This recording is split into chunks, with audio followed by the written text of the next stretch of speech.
traemos, todos. Estaba diciendo que Jesús entonces nos da un ejemplo como hombre, Jesús hombre, que los seres humanos podemos obedecer, porque Él pudo hacerlo. Podemos estar bajo la sujeción de Dios. Podemos hacer cosas que a lo mejor ni siquiera nosotros estamos convencidos de que las podemos hacer, pero Dios sí sabe que sí las podemos hacer. Y Él nos autoriza y Él nos da esa autoridad que necesitamos. ¿Cuál era la fuente de autoridad de Jesús como hombre? Decía, intimidad profunda con el Padre y obediencia absoluta. Esto lo dijo Él, ¿no? En Juan 6:38 dice, he descendido del cielo no para hacer mi voluntad, sino la voluntad del que me envió. Y por ser obediente y obediente hasta la muerte de cruz, Dios lo exaltó, lo llevó hasta lo sumo, le dio toda potestad, todo poder en el cielo, en la tierra y debajo de la tierra. Y ese poder Él lo va a delegar, lo delega a nosotros, a su cuerpo, a la iglesia. Porque Él envió el Espíritu Santo para que sea nuestro mentor, nuestro guía en este camino de obediencia que va a desatar autoridad de gobierno y nos va a dar ese poder que Él ha delegado en nosotros, en el cuerpo de Cristo. Pero porque Él nos ha llamado reyes, ya lo vimos hace unos domingos, reyes, ¿y qué hacen los reyes? Gobiernan, ¿no? Reyes y sacerdotes, para vivir acá ese proceso que se consumará y llegará a su plenitud cuando Él vuelva y reinemos con Él. Acá la palabra clave es proceso. Tenemos un camino y una meta, pero no es un camino fácil, ¿eh? Nosotros quisiéramos que fuera un camino pavimentado, ascendente, suave, pero en realidad la vida es más bien un camino de ripio con pozos y piedras, ¿verdad? Muchas veces con muchos tropiezos y batallas que tenemos que atravesar. Ahora, la Biblia nos presenta historias y a mí me encantan, ya saben, esto que me gusta. Es más, a veces digo, no voy a presentar ninguna historia de ninguna persona bíblica. No puedo porque hay mucha enseñanza, mucha riqueza en gente que pasó circunstancias como las que podemos pasar nosotros. Y estudiar analizar cómo se definieron y cómo se definieron ante lo que es gobierno, justamente. Cómo Dios podía ser objeto en muchos de obediencia y en otros de desobediencia. ¿Qué pasó con cada uno de ellos? Algunos fueron exitosos y otros fueron desastrosos. Pero de todos esos relatos, de todos estos registros que Dios puso en la palabra, tenemos mucho para sacar y aprender. Toda escritura es útil para enseñar y entonces aprovechemos este privilegio que tenemos hoy de tener la palabra y busquemos en ella esta fuente que nos ayuda a nosotros a seguir hoy el camino. Y esto es introducción todavía, pues ya me parezco al pastor. El pastor nos imparte estas cosas y lo copiamos. Lo voy a poner un poquito en contexto antes de empezar. Miren lo que estoy diciendo. Lo que vamos a considerar transcurre en Israel, en la época de la monarquía, del gobierno de los reyes, ¿no? Que empezó más o menos alrededor del 1000 años antes de Cristo. El primer rey fue Saúl, después David, Salomón, que fueron los 3 grandes reyes importantes. Pero después el reino se dividió en 2. 10 tribus formaron o constituyeron lo que se llamó el reino de Israel, reino del norte, con capital en Samaria, y la tribu de Judá y Benjamín en el sur constituyeron el reino de Judá, con capital en Jerusalén. Y si ustedes siguen el libro de Reyes o los libros de Crónicas, van a ver ahí esa seguidilla, el registro de esa seguidilla de reyes, ¿no? Que va en paralelo, te va dando la historia de los reyes de Israel y los reyes de Judá, el rey de Israel, el rey de Judá, y te los va mencionando a cada uno, y siempre empieza el relato de cada reinado con una fórmula. Te da, digamos, el nombre del rey, te dice, bueno, en el año tal comenzó a gobernar el fulano de tal, y le agrega algo más. E hizo lo bueno o hizo lo malo delante de Dios. Bueno, ¿qué era lo malo? Bueno, lo malo era apartarse de Dios, de la adoración al Dios verdadero, y irse tras los ídolos, ¿no es cierto? Todas las deidades paganas, el culto pagano, y no solamente caían ellos, sino que arrastraban a toda la nación en ese tipo de prácticas que los alejaba de Dios, con consecuencias de pecado terribles, ¿no? Para el pueblo.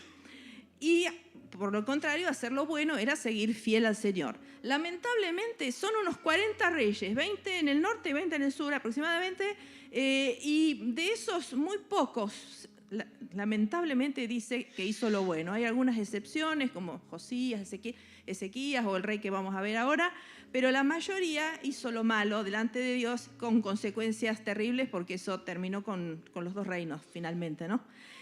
Bueno, el que vamos a ver hoy era un buen rey, y ese era el rey Josafat, que fue un rey que tuvo que aprender gobierno. Era un buen rey. Dice, lo tenemos su historia en Segunda Crónicas, desde el capítulo 17 al 20. Después léanlo, que está buena. Búsquense una versión como la NTV o alguna versión así, y léanla porque está buena, está heavy, como dice mi amiga, como dice Romy, está heavy. Pero interesante para ver todo el trayecto, ¿no?, de este hombre. Pero dice, capítulo 17, versículo 6, que estaba profundamente comprometido con los caminos del Señor. Fue un hombre que gobernó sabiamente, un hombre que, por ejemplo, en este capítulo dice que envió funcionarios y sacerdotes por toda la nación para que le enseñaran la palabra de Dios a la gente.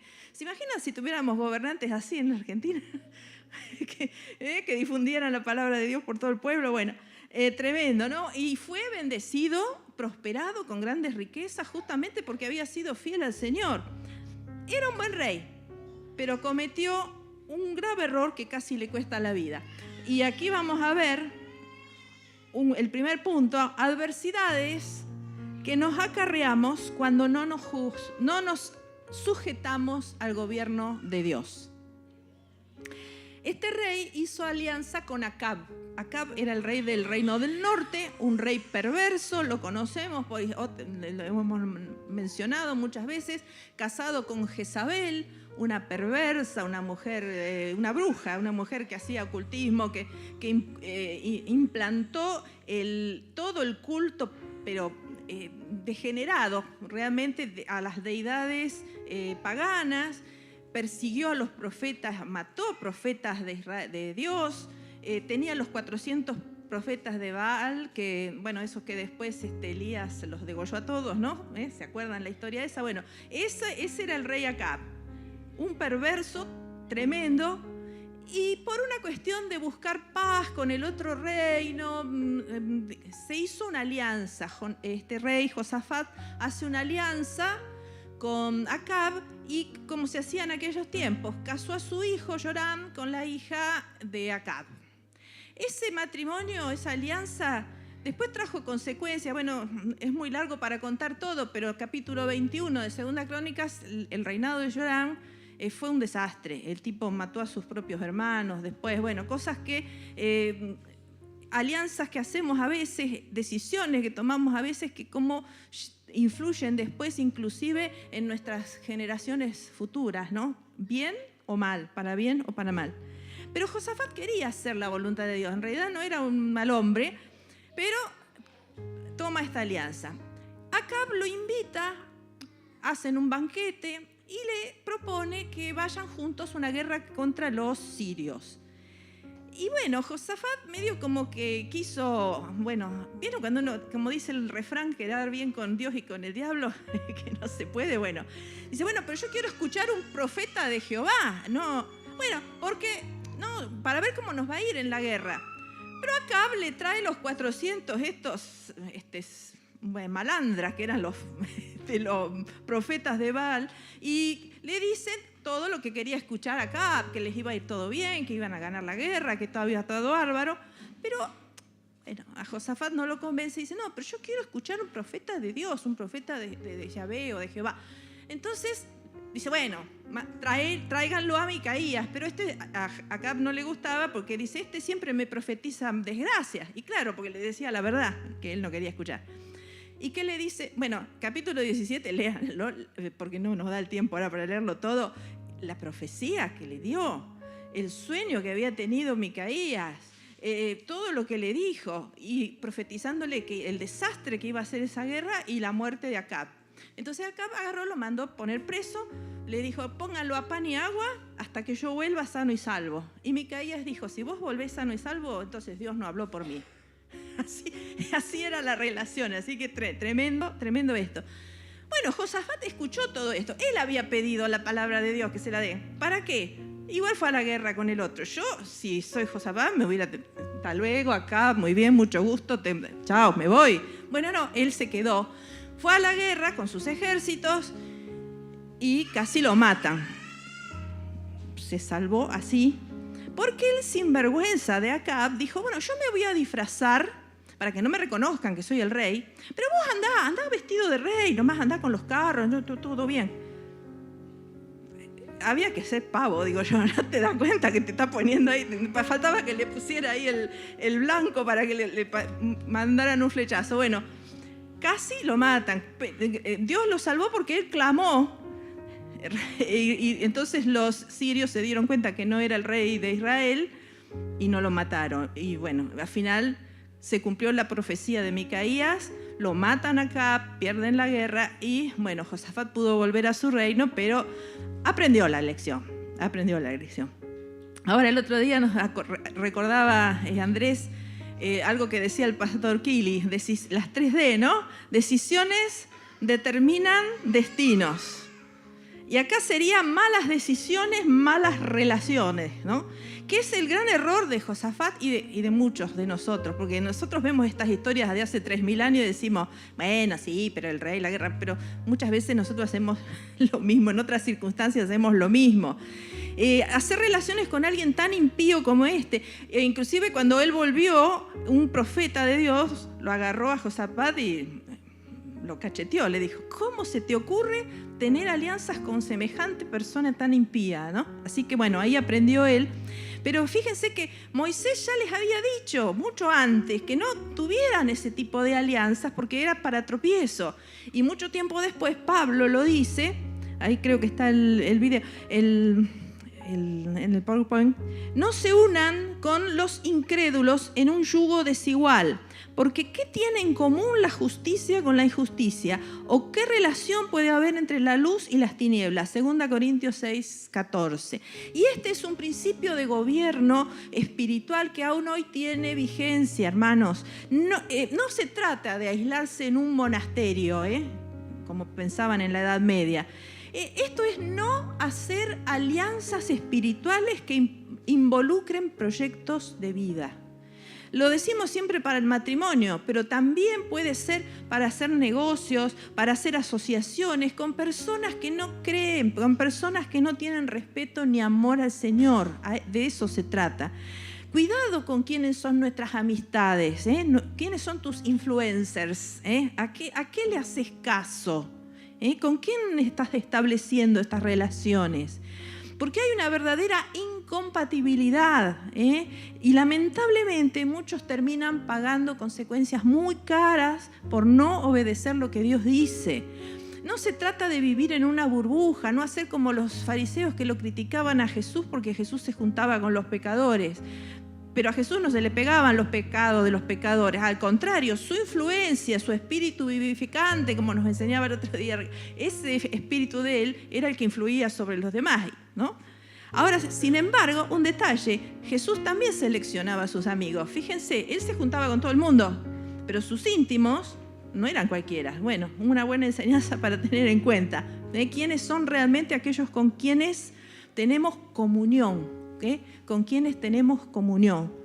Es amar a las personas como Dios las ama, pero no amar al mundo. Ahí está la clave, ¿no? Y marca la diferencia.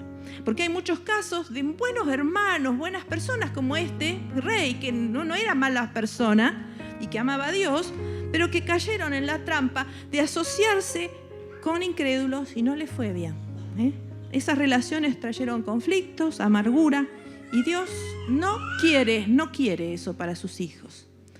Obediencia es la palabra clave en el gobierno. Porque si yo no obedezco la palabra de Dios, no voy a tener autoridad para gobernar ni siquiera sobre mi propia vida. Y menos tener influencia, poder gobernar ambientes. Y el resultado puede ser amargo para nosotros, ¿no? O también para nuestros hijos, nuestra descendencia, o aquellos que nos rodean. Este Josafat, que amaba a Dios, entonces, como decíamos, cayó en la trampa, se metió en una guerra que no le correspondía, en una batalla que no le pertenecía a él, se enredó y terminó involucrado en lo que no le convenía. Bueno, esta es la consecuencia de enredarnos en los negocios de la vida y establecer contactos que son tóxicos y que nos pueden destruir. En su misericordia Dios lo rescató, y si seguimos la historia lo vamos a ver en el capítulo 19 de Segunda Crónicas, mucho más encarrilado ya en cómo tiene que ser. Inclusive yo copié ahí un fragmento en el capítulo 19 de cómo él solía recorrer el territorio, ¿no? Era un rey que se involucraba con el pueblo, conocía a su pueblo, ya lo habíamos visto enseñando que enseñara la palabra, y ahora dice que nombró jueces en las ciudades fortificadas por toda la nación y les dijo: piensen siempre con cuidado antes de pronunciar juicio. Miren lo que le dice a los jueces, ¿no? Recuerden que no juzgan para agradar a la gente, sino para agradar al Señor. Él estará con ustedes cuando entreguen veredicto en cada caso. Teman al Señor y juzguen con integridad, porque el Señor nuestro Dios no tolera que se tuerza la justicia, ni que se muestre parcialidad, ni que se acepte el soborno. ¿Quién quisiera, no? Oremos para tener jueces así, ¿no? ¿Qué les parece? Esto funciona tanto para el gobierno de un país como para el gobierno de nuestras casas. Justicia. Trae paz, y la paz trae gozo, trae prosperidad, trae armonía y bendición. Ahora, hay enemigos que nos acechan. Ese sería el segundo punto. Ricardo decía el otro día que cuando andamos en el Espíritu y queremos andar en los caminos del Señor, obviamente las tinieblas no se van a quedar tranquilas y van a tratar de confundirnos o atacarnos. Este rey que estaba andando bien, ahora que estaba andando bien, vamos a ver cómo empieza el capítulo 20 de Segunda Crónicas, y dice que recibe la mala noticia de que había una amenaza, que había 3 pueblos que se habían organizado en un gran ejército para venir a atacar, invadir y destruir el reino de Judá. Los 3 pueblos eran Moab, Amón y Edom. Le declaran la guerra. O sea, 3 naciones que siempre estuvieron en contra de Israel, siempre estuvieron enemistadas con el pueblo de Dios. Y podemos considerar que tienen un significado simbólico, porque representan formas de vida que interfieren con el gobierno de Dios. Son las estrategias del diablo que él empleó siempre para estorbarnos, para sacarnos de la buena senda que Dios nos marca. Cuando Israel estaba por entrar a la tierra prometida, en la época de Moisés, estos 3 pueblos se opusieron, no les permitieron pasar por su territorio, y permanentemente después en la historia fueron tropiezos, hay juicios en los profetas muy fuertes contra estos 3. Y podemos ver algunas cuestiones, ¿no?, que tienen que ver con lo que estos representan. Moab y Amón eran descendientes de los hijos de Lot, ya venían con un origen oscuro, habían nacido, los fundadores de estos pueblos habían nacido de un incesto, bueno, una cosa bastante oscura de entrada nomás. Pero en la época de Moisés, cuando él quería pasar por la zona, el rey de Moab contrató a Balaam, ¿se acuerdan?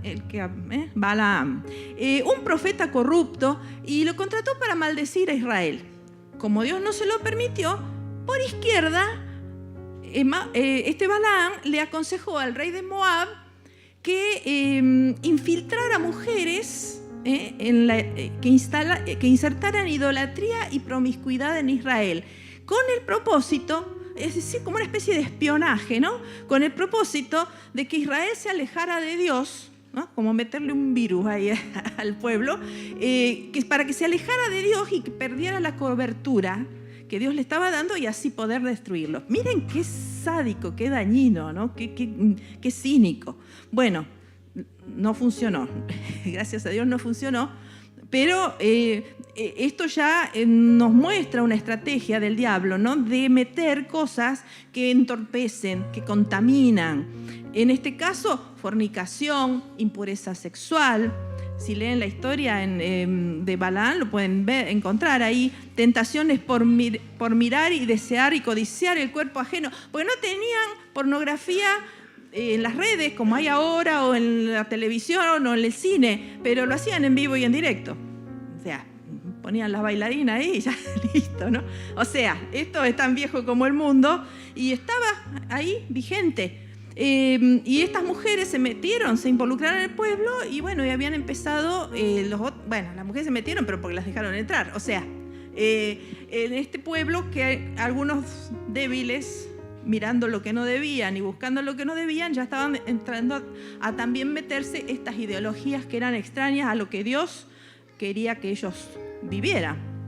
Corrupción, entonces, contaminación de ideas, idolatría, ni hablar, ¿no? Adoración.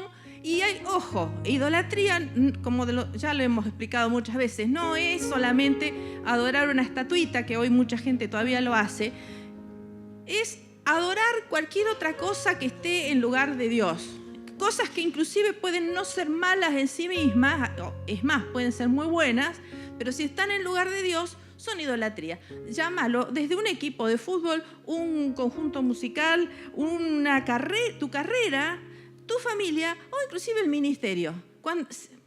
Miren hasta dónde puede llegar. Si eso está más importante que Dios, es idolatría. Así que es muy sutil y hay que tener mucho cuidado con estas cosas de no desviarnos.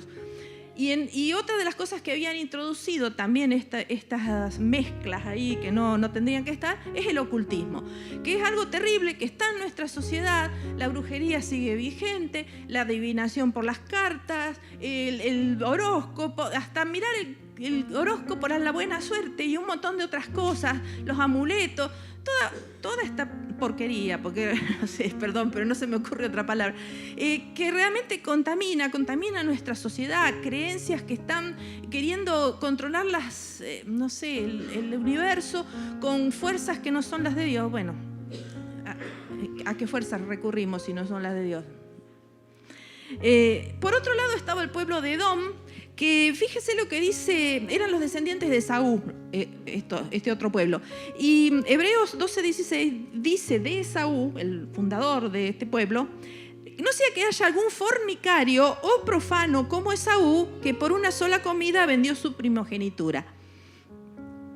Ese es el concepto de Esaú. ¿Qué representa él? Entonces, por un lado la impureza y por otro lado el ser profano. Profano es lo contrario de sagrado, representa el desprecio a las cosas santas, el desprecio a Dios, el desprecio a todo lo que se llame santo, todo lo que viene de parte de Dios. Es decir, que todos estos enemigos representan la oposición al gobierno de Dios, la rebelión que provoca juicio y que oprime o nos amenaza a nosotros, ¿no? Al pueblo de Dios.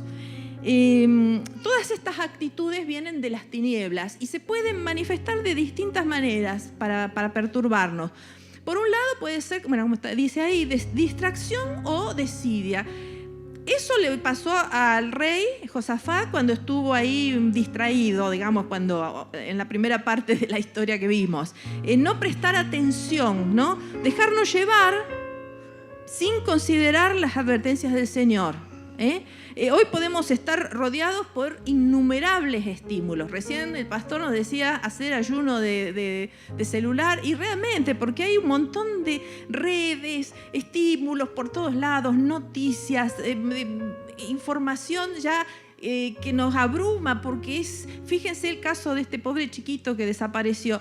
Todo el tiempo, parece que hubieran desaparecido 1 millón de niños, porque está todo el tiempo, todos los canales diciendo lo mismo. Entonces ya tenés un momento, y así con todas las otras noticias, ¿no? Tenemos a la cabeza llena de una información reiterativa, y que está bien, tenemos que estar informados, pero ya nos lleva a que nuestra cabeza esté puesta, que parece que todo el mundo fuera malo, que todo está perdido, y nos estamos olvidando. Digo, de vez en cuando pongan una buena noticia de gente que hace las cosas bien, ¿no?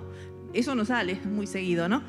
Y nos puede confundir, nos puede llevar a desenfocarnos. La otra forma es la tentación. La tentación, atracción por cosas que no debemos hacer, cosas que Dios dijo que huyamos de ellas, que no las practiquemos. Y la tercera forma son los ataques. que puede ser opresión en nosotros mismos, espiritual, o que puede ser, por ejemplo, pensamientos, ¿no?, negativos, o también por gente que vive en las tinieblas y nos puede perseguir, nos puede agredir o nos puede atacar.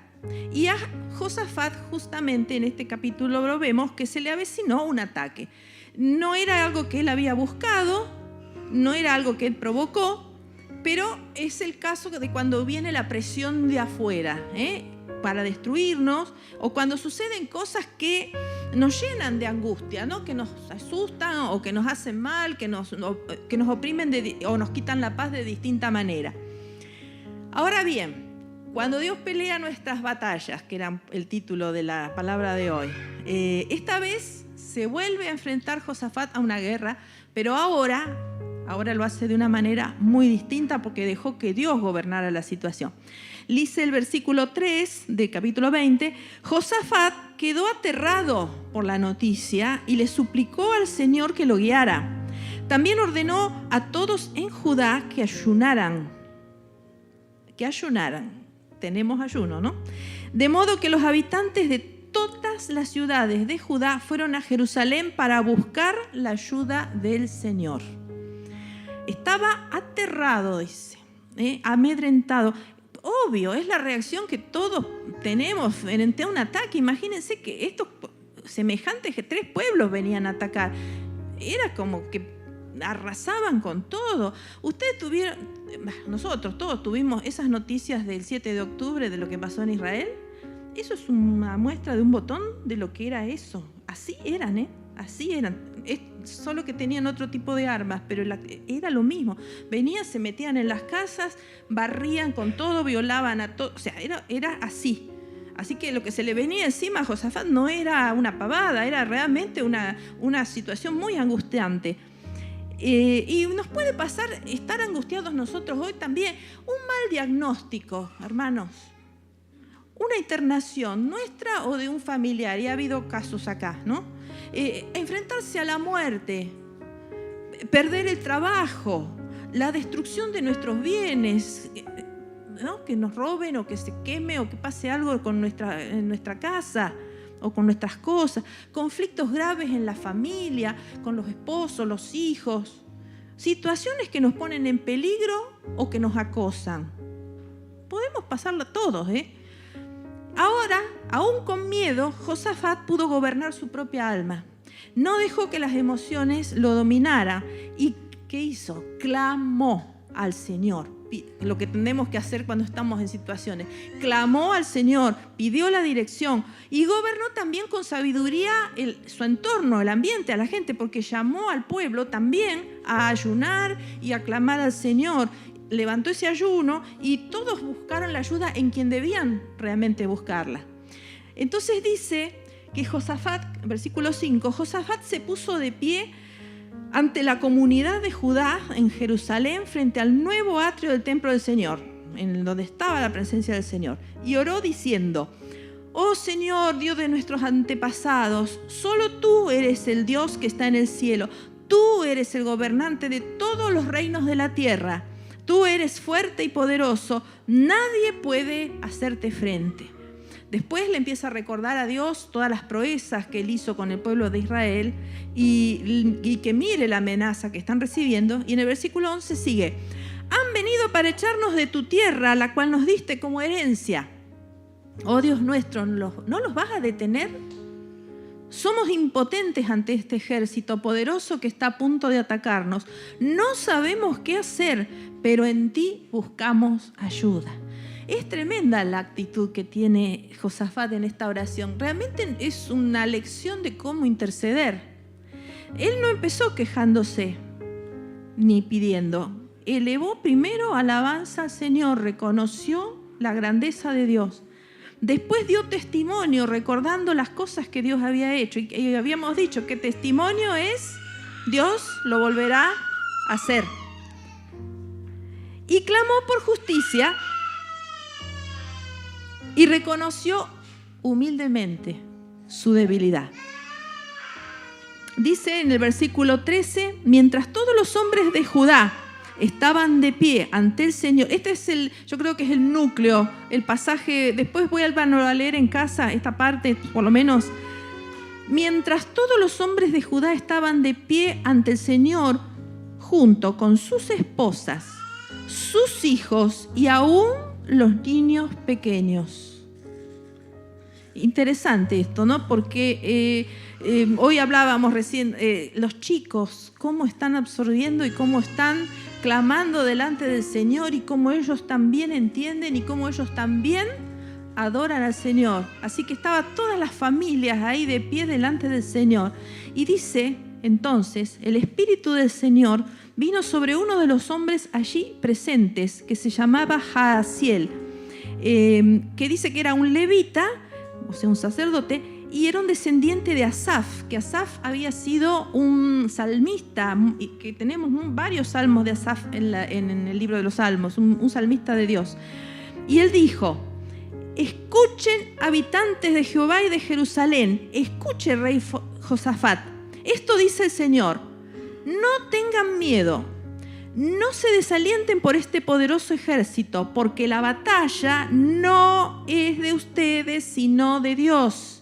Mañana marchen contra ellos. Los encontrarán subiendo por la cuesta de Cis al extremo del valle que da al desierto de Jeruel. Sin embargo, ustedes ni siquiera tendrán que luchar. Tomen posiciones, luego quédense quietos y observen la victoria del Señor. Él está con ustedes, pueblo de Judá y de Jerusalén. No tengan miedo, no se desalienten. Salgan mañana contra ellos porque el Señor está con ustedes. Y hermosa palabra, hermanos. Y todos estos hombres y esta multitud unanimidad delante del Señor obtuvieron la respuesta. Se escuchó la voz profética, esta voz profética que se levantó. Y yo siento, hermanos, que este mensaje también es para hoy, para nosotros, Nueva Vida. No te desalientes, Nueva Vida. La batalla no es de ustedes, es del Señor, es de Dios. Amén, amén. El Señor pelea nuestras batallas y cuando Él pelea, la victoria es segura. Los enemigos que batallan contra la integridad de nuestra alma, que quieren apagar el fuego del Espíritu, nos desaniman, nos abruman, no tienen chance cuando está el poderoso peleando por nosotros. Este cuadro que pintó Alicia, que es para esta temporada, dice, está basado en el pasaje de Yahvé Nissi. No sé si se pronuncia así. Es el nombre del altar que edificó Moisés después de derrotar a sus enemigos, justamente, y significa: Dios es mi estandarte. Dios es mi estandarte. Hay que levantar en alto la bandera de Dios, que es la que nos da la victoria. Tenemos que pedir ver, como el siervo de Eliseo, ¿no? Visión espiritual, que también el Señor nos habló de eso. Ver y entender lo que hacemos cuando intercedemos. Hermanos, la oración, porque estos hermanos, fíjense, es alabanza y es oración lo que hicieron. La oración no es una lista de supermercado para que le demos a Dios todo lo que pedir. Que está bien, Él quiere que pidamos, nos dice que hagamos peticiones, pero es mucho más profundo. Cada vez que un hijo de Dios levanta sus ojos al cielo y busca al Padre para adorarlo, para decirle que lo amamos y darle la gloria, nosotros cuando hacemos eso estamos participando en un evento sobrenatural. Porque a veces buscamos lo sobrenatural en cosas extraordinarias, que genial cuando se producen, qué lindo si vemos ahí un súper milagrón grande. ¡Oh! Pero hermanos, cuando estás orando, ¿qué es eso? Miren, les copio una palabra de John White, que era un escritor, que dice así: la fe es el medio por el cual los creyentes realizan operaciones más allá del tiempo y el espacio y convierten en realidad lo que de otra forma serían vanas esperanzas. Me encanta esta frase: operaciones más allá del tiempo y del espacio. Atravesamos las dimensiones, vamos al trono de Dios cada vez que estamos orando y a veces no nos damos cuenta. Hermanos, estamos participando de un hecho sobrenatural cada vez que nos conectamos con el Señor, porque Dios es un Dios sobrenatural. Tremendo, ¿no? Y esto Él es el que da las estrategias. Y fíjense las órdenes que les dio, lo que les dijo el profeta. Le dijo que no iban a tener que luchar. Y nosotros cuántas veces luchamos como el Quijote, ¿no? Contra los molinos de viento y nos gastamos en nuestras luchas. Dice, no, ustedes no tienen que luchar. Le dijo que tomen sus posiciones y Dios ya nos habló, posicionados, ¿no? Hace un tiempo, posicionados en el lugar donde el Señor nos llamó. Que se queden quietos. Ay, cómo me cuesta eso a mí, hermano, yo no sé usted, pero a mí hay que quedarse quieto. Quedarse quieto, pará, celá, frenate. Frená, callate la boca, déjate conducir a las aguas de reposo que el Señor te lleva. ¿Cómo nos cuesta? Gobernar el tiempo, prioridades, esperar los tiempos de Dios. Mañana vayan, hoy no. ¿Y a qué? A observar la victoria del Señor. Búsquense una reposera, muchachos, siéntense ahí arriba y miren la victoria del Señor. Van a ver qué genial. Contemplar las maravillas de Dios. Entonces dice, versículo 18, entonces el rey Josafat se inclinó rostro en tierra y todo el pueblo de Judá y de Jerusalén hizo lo mismo en adoración al Señor. Después los levitas de los clanes de Coat y Coré se pusieron de pie para alabar a viva voz al Señor Dios de Israel. Ahí los músicos, acá tenemos, ¿quién es Coat, Coré, Asaf? Tenemos los cantores a viva voz adorando al Señor con todo el pueblo. Ahí se levantaron en alabanza. Y temprano a la mañana siguiente, el ejército de Judá salió al desierto de Tecoa. De camino, otra vez el rey ahí, estaba on fire, como decía. El rey Josafat se detuvo y le dijo, venía de Isea, me parece el rey, ya ahí estaba. Dice, escúchenme, habitantes de Judá y Jerusalén, crean en el Señor su Dios y podrán permanecer firmes. Créanle a los profetas y tendrán éxito. Y después de consultar con el pueblo, interesante, consultó con el pueblo, porque gobernar no es ser autoritario, ¿no? Es convocar, es administrar. Y nombró cantores que caminaran delante del ejército, que era inusual, porque generalmente iban más atrás, cantando al Señor y alabándolo por su santo esplendor. Esto es lo que cantaban: den gracias al Señor, su fiel amor perdura para siempre. Yo creo que los enemigos, cuando lo vieron estos locos cantando, habrán dicho, pero estos que vienen acá, sí, atrás venían los soldados, pero vienen cantando. O sea, ¿qué hacen estos? Bueno, ¿quieren saber cómo terminó la historia esta de la guerra? ¿Qué pasó? Cuando comenzaron a cantar y dar alabanzas, el Señor hizo que los ejércitos de Amón, de Moab y del monte Seir, que era Edom, comenzaran a luchar entre sí. De modo, o sea, listo, se mataron entre ellos. Se mataron entre ellos. Y dice el versículo 24, de modo que cuando el ejército de Judá llegó al puesto de observación en el desierto, no vieron más que cadáveres hasta donde alcanzaba la vista. Ni un solo enemigo había escapado con vida. Y ellos no tuvieron ni siquiera que desenvainar la espada. Tremendo. El rey Josafat y sus hombres salieron a recoger el botín. Encontraron una enorme cantidad de objetos, vestidos y otros artículos valiosos, más de lo que podían cargar. Había tanto botín que les llevó 3 días solo poder juntarlo. Miren lo que es la provisión del Señor y nosotros haciéndonos problema por unas monedas. El Señor provee a veces de los lugares más insólitos, ¿no? Que ni nos esperamos. Al 4.º día se reunieron en el valle de Beraca o de la bendición. Beraca es la palabra en hebreo, el cual recibió ese nombre porque aquel día el pueblo alabó otra vez y agradeció al Señor, y aún se conoce como el valle de la bendición hasta el día de hoy. Luego, acá esta parte yo me los imagino. ¿Vieron el otro día el festejo del campeonato, ¿no? Que salía todos ahí. Bueno, yo me imagino que volvían así, ¿no? Por lo menos eso dice la palabra. Miren, no venían cantando la Argentina, le venían cantando, Judá eran ellos, Judá. Había otro que partido esto, mamá mía. Luego todos los hombres volvieron a Jerusalén con Josafat a la cabeza, rebosando de alegría porque el Señor les había dado la victoria sobre sus enemigos. Entraron a Jerusalén al son de arpas, liras y trompetas. Ahí iba el Guille, los chicos con el tambor. Iban ahí a los gritos, ¿no? Y se dirigieron ¿a dónde? al templo del Señor. No fueron al obelisco ni al monumento, fueron al templo del Señor. Y cuando todos los reinos vecinos oyeron que el Señor mismo había luchado contra los enemigos de Israel, el temor de ellos se apoderó de ellos, así que el reino de Josafat tuvo paz, porque Dios le había dado descanso por todo el territorio. Josafat vivió lo que proclamaba el Salmo 23, lo que proclama el Salmo 23. ¿Por qué dejó que el Señor lo pastoreara? Él vivió en carne propia, en vida, esto que dice el Salmo: me preparas banquete en presencia de mis enemigos, me honras ungiendo mi cabeza con aceite, mi copa desborda de bendiciones. Y eso nos puede pasar a nosotros si hacemos lo mismo que Él, ¿no? Confiar en el Señor. Ahora, un puntito más. Ya termino. Ricky. No, te lo tenía que decir. Ya termino. Cuarto punto. Pelear las batallas en los aires.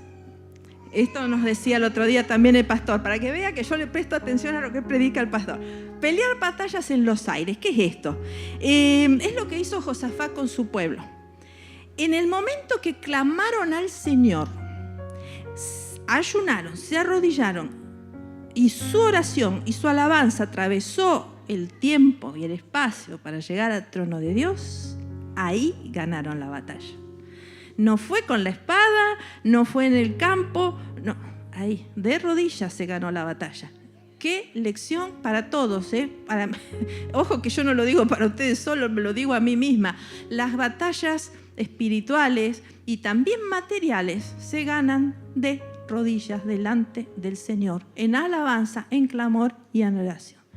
Es otro principio espiritual. Pelea tus batallas en los aires. ¿Por qué? Porque hay una lucha espiritual muy fuerte.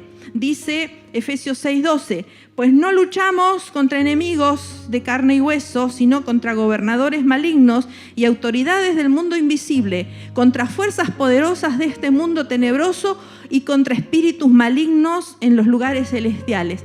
Y esto lo tomamos siempre, bueno, guerra espiritual, endemoniados. No. Pensamientos que tengo yo, hija de Dios, que tengo el Espíritu Santo, pero que me están tratando de sacar del foco. Porque a veces pensamos que, bueno, es el otro que está, bueno, mirá cómo está. No, yo. En mi corazón, ¿qué pasa? ¿Qué pasa en mi cabeza? ¿Qué estoy pensando? ¿Con qué la estoy alimentando? Bueno, todo eso también es guerra espiritual, ¿eh? Y la tenemos acá adentro. Podemos tenerla afuera, pero primero nosotros, ¿no? ¿Qué pasa con nosotros? Somos seres espirituales y somos seres que Dios creó con espíritu, alma y cuerpo, pero nos dio libre albedrío para decidir quién nos maneja, a quién queremos obedecer. Si nos dejamos llevar por el alma, que es mente, emociones y voluntad, vamos a estar librando una batalla sin poder, sin protección y sin autoridad. ¿Por qué? Porque si predomina la mente, bueno, nos vamos a llenar de tanto de los pensamientos que vienen de afuera como los nuestros. Conjetura, argumentos, pensamientos hostiles, pensamientos equivocados, inclusive hasta pensamientos destructivos o autodestructivos, ¿no?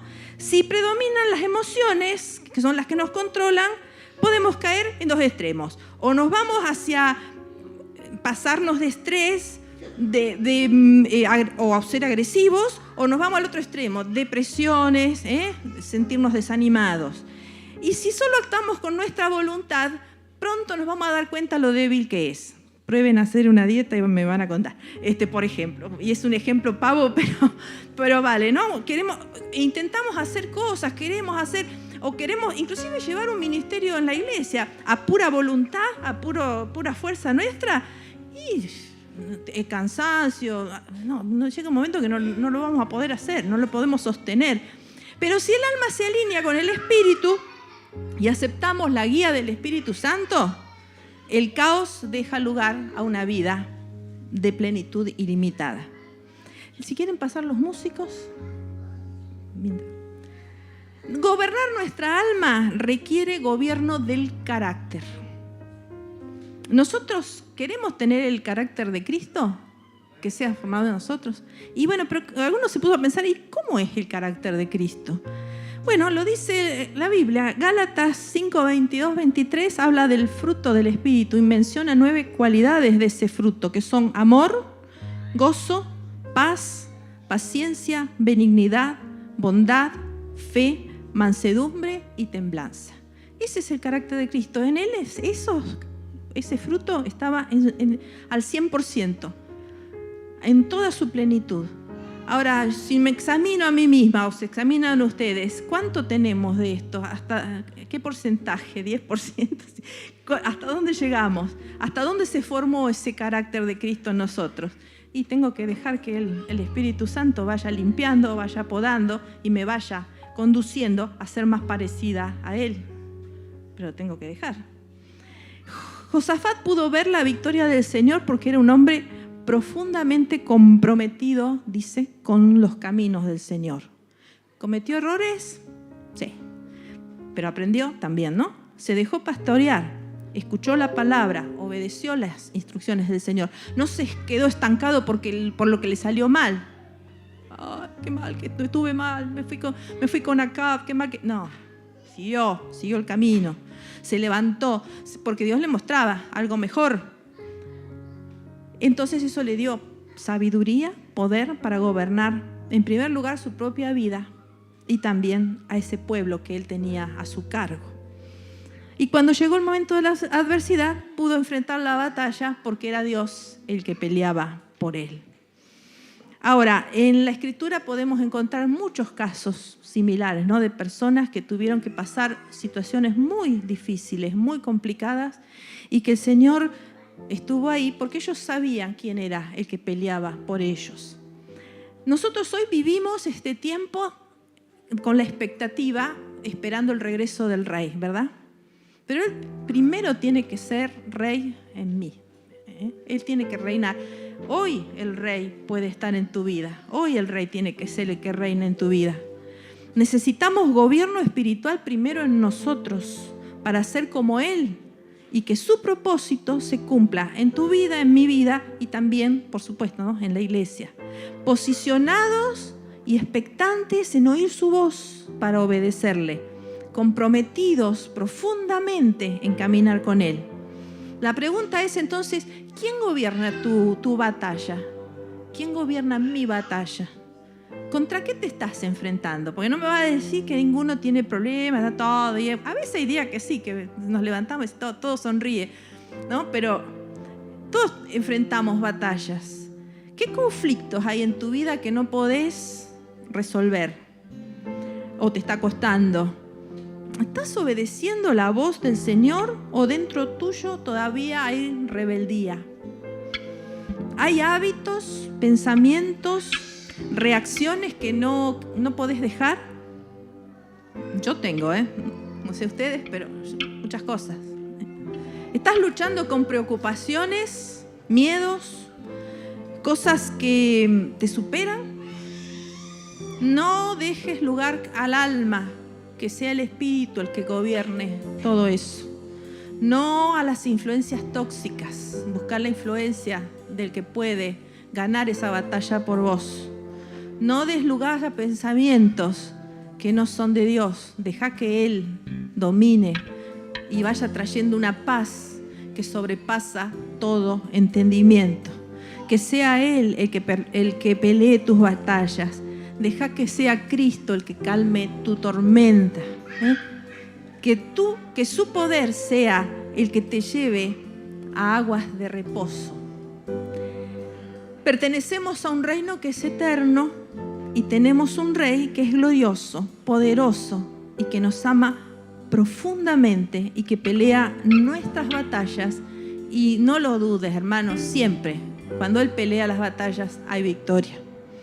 Pero recordá, obediencia, alabanza, presencia, oración de fe.